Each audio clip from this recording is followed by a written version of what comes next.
وترى الملائكة حافين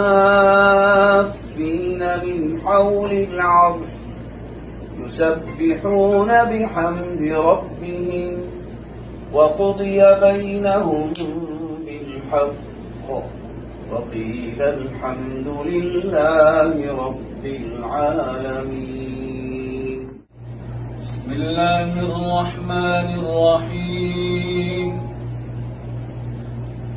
رب المشرق والمغرب لا إله إلا هو فاتخذه وكيلا واصبر على ما يقولون واهجرهم هجرا جميلا وذرني والمكذبين أولي